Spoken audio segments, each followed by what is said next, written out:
Vote গণনা শেষ হতে চোপড়ায় ভোট পরবর্তী অশান্তি শুরু। চোপড়ার ভৈষপিতা ডাঙ্গিবাড়ি এলাকায় তৃণমূল কর্মীদের বেধড়ক মারধর করে মাথা ফাটিয়ে দেওয়ার অভিযোগ উঠল বিজেপির বিরুদ্ধে।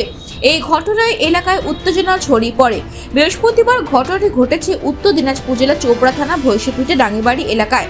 জানা গিয়েছে, এদিন কালাগঞ্জ থেকে তৃণমূল কর্মীরা বাড়ি ফেরার পথে ভৈষপিটা ডাঙ্গিবাড়ি এলাকায় তৃণমূলের কর্মীদের আটকে বিজেপির কর্মী সমর্থকেরা লাঠিসোঁটা নিয়ে বেধড়ক মারধর করে বলে অভিযোগ বিজেপির বিরুদ্ধে।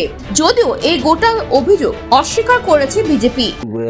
এটা তো হওয়ার ছিল, কারণ হচ্ছে ভোটের আগে চোপড়ার বিধায়ক হামিদুর রহমান যেভাবে খোলা মঞ্চ থেকে বিরোধীদের উদ্দেশ্যে বা বিরোধী সমর্থকদের উদ্দেশ্যে যেভাবে ভোটারদেরকে উনি প্রভাবিত করবার জন্য বলেছিলেন যে যারা বিরোধী বিশেষ করে বিজেপিকে ভোট দিবে, ভোটের পরে তাদের পরে যদি কোনো রকম তাদের বাড়িঘর লুটপাট হয় বা তাদের উপরে কোনো অত্যাচার হয়, তার জন্য দোষারোপ করতে উনি মানা করেছিলেন এবং এক প্রকার উনি হুঁশিয়ারি দিয়ে বলেছিলেন।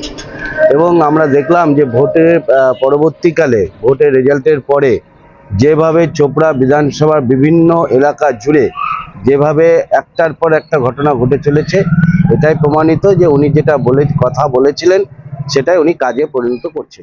এই ঘটনায় গুরুতরভাবে জখম হয় বেশ কয়েকজন। তাদের মধ্যে দুজনকে ইসলামপুর মহকুমা হাসপাতালে গুরুতর জখম অবস্থায় নিয়ে আসা হয়েছে চিকিৎসার জন্য। ভোটের আগে থেকেই তৃণমূলের কর্মী সমর্থকদের মারধর করা হুমকি দিত বিজেপি কর্মী সমর্থকেরা বলে অভিযোগ। বৃহস্পতিবার এই ঘটনায় এলাকায় উত্তেজনা ছড়িয়ে পড়ে। খবর পেয়ে ঘটনাস্থলে চোপড়া থানা পুলিশ গিয়ে পরিস্থিতি নিয়ন্ত্রণে আনে। চোপড়া থেকে নিজস্ব প্রতিনিধি রিপোর্ট, খবর বাংলা।